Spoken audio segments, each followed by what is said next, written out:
காவிரி அவர்களுக்கு வாழ்த்துக்கள். ஆறுதல் ஐயா வாழ்த்துடன் நமது முழு ஆதரவுடன் வரவேற்கிறார்கள். இங்கே தென்காசி திருநெல்வேலி மாவட்டங்களில் கிராமப்புறங்களில் உள்ள பெண்களுக்கு ஒரு அவங்களை தொழில் முனைவராக ஆக்கி எப்படி ஒரு தொழில்துறையில் இறக்குவது அதற்காக பல இது எடுத்துருவோம். இதுக்கு மற்றவே வெப்சைட் லான்ச் பண்ணி அவங்க தயாரித்த ப்ராடக்ட்டுகள்லாம் விற்பனை செய்வதற்கு மார்க்கெட்டிங் பண்ணுறோம். அதே மாதிரி அப்ஸ்கில்லிங் அவங்களோட எப்படி அந்த ஸ்கில் டெவலப்மெண்ட் கொடுப்பது, இது மாதிரி பல திட்டங்களை ஏற்படுத்துகிறார்கள். இதற்கு இந்த காருண்யா அவர்களுக்கு மிக வாழ்த்துக்களை தெரிவிக்கிறேன். இது வெற்றிகரமாக நடக்க வேண்டும் என்று பிரார்த்திக்கிறேன். சார், இந்த தமிழ்நாடு தென்காசி திருநெல்வேலி மாவட்டம் உங்களுக்கு 5 லட்சம் பேர் பீடி ரோலிங்கில் இருக்காங்க. இந்த பீடி ரோலிங்கிலேருந்து மக்களை வெளியெடுக்கிறதுக்கு ரொம்ப காலமாக கவர்மெண்ட் ப்ராஜெக்ட்ஸ் நிறையா இருக்குது. இப்போ கேவிஐசி மூலமே நிறைய இனிஷியேட்டிவ்ஸ்லாம் எடுத்தாங்க. எக்ஸாம்பிள் முக்கூடல் இந்த நேரு ரோஸ்லாம் பற்றிலாம் அதுதான் கொண்டு வந்தாங்க. பட் அதெல்லாம் ஃபெயிலியர் ஆகிட்டு, ஏன்னா அந்த ரெமுனரேஷன் சைடில் அது சரியாக இல்லை. இப்போ பீடி ரோலிங்கில் ஒரு 1000 ஒரு நாளைக்கு சுற்றினாங்கன்னா 400 ரூபா கிட்ட வருது. அவங்களுக்கு ஏர்ன் லீவ் பெனிஃபிட் இருக்குது. அப்புறம் யூனியன் மினிஸ்ட்ரி ஆஃப் லேபர்லேருந்து மெடிக்கல் எல்லாம் ஸ்காலர்ஷிப் எல்லாம் இருக்குது. இப்போ அதெல்லாம் மீறி நீங்கள் அல்டர்னேட்டிவ் எம்ப்ளாய்மெண்ட் எப்படி இருக்குது? இப்போ நீங்கள் சொன்னது ரெமுனரேஷன் இல்லை அப்படின்னு சொல்லுவோம். அதே நம்ம தென்காசியில் கடைக்கு போங்க, ஒரு ப்ளூடூத் ஸ்பீக்கர் வாங்குறேன், ஒரு ஹெட்செட் வாங்குவோம். என்ன வாங்கினாலும் அது மேட் இன் சைனா சார்ஜர் வாங்குகிறோம். அப்போ சைனாவிலேருந்து உற்பத்தி செய்து ஒரு நகைவெட்டி வாங்குகிறோம். நகைவெட்டி made in China, made in Korea இருக்கும்.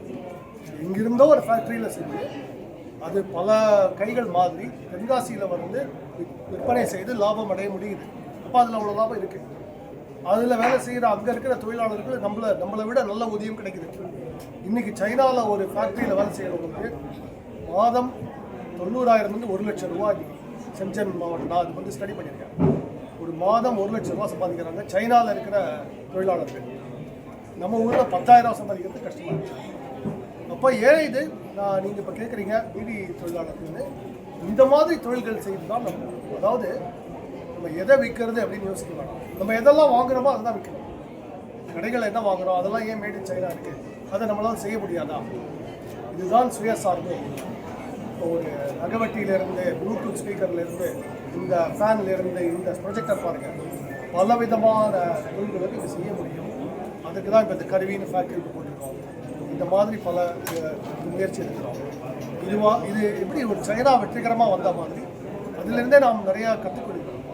அதே மாதிரி அதுக்கு தான் எஸ்டோனியா அப்படின்னா ஒரு நாடு, ஒரு 15 லட்சம் பேர் இருக்கிற நாடு, நம்மளை மாதிரி ஒரு 20 மடங்கு அவங்களோட பொருளாதார வளர்ச்சி 20 மடங்கு இருக்குது. நம்மால் ஏன் ஒரு 5 மடங்காக ஆக்க முடியாது? அதான் கேள்வி. முடியும் என்ற நம்பிக்கையோடு தான் இதெல்லாம் ஆரம்பிக்கிறோம். ட்ரைனிங் சென்டர்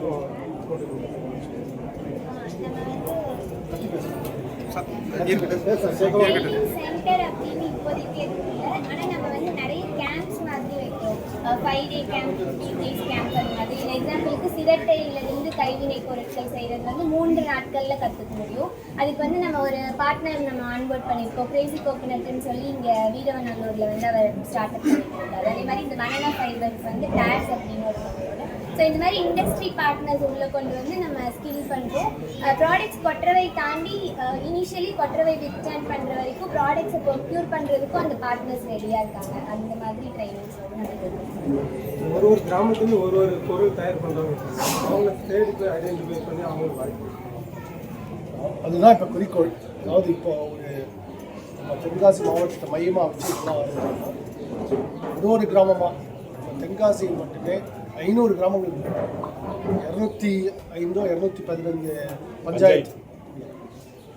ஒரு இடத்துலையும் நமக்கு தெரியும் எவ்வளவு மக்கள் தொகை இருக்குது, இதெல்லாம் நம்ம ரீச் இப்போ ஐடென்டிஃபை பண்ணி என்ன வேலைகளை இங்கே செய்ய முடியும்.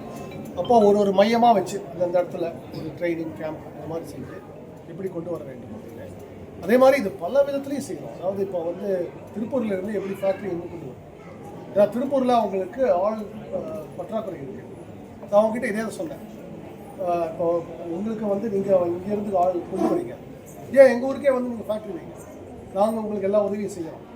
அப்படியெல்லாம் இப்போ வந்து பல முயற்சிகள் நடக்குது. இதனால் அடுத்த 5-10 வருடங்களில் நாம் தொழில் இல்லாத ஊர் அப்படின்னு இருக்க முடியாது. அந்த மாதிரி ஆகிடுவோம். வேலை இல்லாத திண்டாட்டம் அறவே ஒழிக்க வேண்டும். இது பாரத நாட்டுக்கே ஒரு உதாரணமாக இருக்குது. இப்படி தான் நம்ம வந்து அடுத்த 25 வருடங்களில் வளர்ச்சி அடைந்த நாடாக ஆரம்பிக்கும். வளர்ந்த பாரதம் அப்படின்னா இப்படி தான் ஆக முடியும் வந்து நடந்தது. சார், இப்போ கிராமப்புறங்களில் தொழில் முன்னேறல ஊக்குவிக்கையில் இந்த திட்டத்தை நீங்கள் கொண்டு வரீங்க. அதே வேளையில் வந்து இப்போ நவீன தொழில்நுட்பத்தில் முக்கிய பங்காக வைக்கிற அதாவது செயற்கை நுண்ணறிவு வந்து மிகப்பெரிய ஒரு பாதிப்பையும் ஒரு சில காரணங்களை ஏற்படுத்தி வருது. முக்கியமாக வேலைவாய்ப்பு இழக்க வைக்குது. இப்போ சமீபத்தில் மைக்ரோசாஃப்ட்டில் வந்து நிறைய இளைஞர்கள் அதடமா வேலை இழந்தாங்க. நீங்கள் கூட ஒரு கருத்தை தெரிவிச்சிருந்தீங்க முன்னதாக, ஏஐ வந்து பெரிய பாதிப்பை ஏற்படுத்தாது அப்படிங்கிற ஒரு கருத்தை தெரிவிச்சிங்க. ஆனால் இப்போ இளைஞர்கள் இப்போ அமெரிக்காவில் இந்த பாதிப்பை அடுத்து இந்தியாவில் வாய்ப்பு நிறையா இருக்குது. இதை தடுக்கிறதுக்கு என்ன மாதிரி வழிமுறை? இது சிலதெல்லாம் வந்து நம்ம தடுக்கிறது அப்படின்றத விட இந்த ஏஐ உபயோகப்படுத்தி நம்ம என்ன செய்யலாம், அதற்கு மேல் என்ன செய்யலாம். அதாவது ஒரு தொழில்நுட்பம் வரும்போது முதல்ல நமக்கு வந்து இப்போ நீங்கள் 1980 நீங்கள் பார்த்தீங்கன்னா கம்ப்யூட்டரைசேஷன் வந்தால் பேங்க்குக்கெல்லாம் வேலையை பேங்க் ஸ்டாஃப்லாம் வேலை எடுக்காது அப்படின்னு வந்து கம்ப்யூட்டர் முழுக்க வந்தது. ஆனால் பேங்க் அதனால் எல்லாருக்கும் வேலையும் போகல. ஆனால் பல புதிய வேலை வாய்ப்புகள் இருக்குது. அதே மாதிரி தான் நான் நினைக்கிறேன். இப்போ நீங்கள் கவனிச்சிங்கன்னா இப்போ கிராமங்களில் தயார் பண்ணுற இப்போ நம்ம உணவு ஒரு உதாரணம். எல்லாருக்கும் நல்ல வருமானம் இருக்கும்போது அவங்க என்ன முதல்ல யோசிக்கிறாங்கன்னா, எனக்கு நல்ல பால் வேணும், நல்ல காய்கறிகள் வேணும், நல்ல உணவு வேணும். அதற்கெல்லாமே இந்த பிராண்டடாக செய்ய முடியும். இப்போ கொற்றவையில் வந்து நல்ல உணவு உற்பத்திகள் நம்ம தயாரிக்கிறோம், நல்ல குவாலிட்டியோட. அதில் நம்ம அந்த QR கோடு போட்டு இது இவங்க தான் தயாரித்தது அப்படின்ற ஒரு பர்சனல் கனெக்ஷன் கொடுக்கும்போது அந்த கஸ்டமருக்கும் தயாரிப்பாளருக்கும் ஒரு டைரக்ட் தொடர்பு இருக்கும். அந்த தொடர்பு வரும்போது மதிப்பு கூட்டல் இருக்கும். அதாவது அவங்க ஒரு 80 ரூபா அங்கே கொடுக்குறாங்க அப்படின்னா இந்த பால் மற்றவங்களுக்கு எவ்வளோ கிடைக்குது. கடைசியில் எங்கே பார்த்தீங்கன்னா நம்ம தோட்டத்துலேருந்து பால் கிடைக்கும்போது 30 ரூபா கிடைக்கும். அதே நீங்கள் சிட்டியில் வாங்கும்போது 70 ரூபா, 60 ரூபா, 20 ரூபா ஆகும். இது எப்படி இந்த பிரிட்ஜ்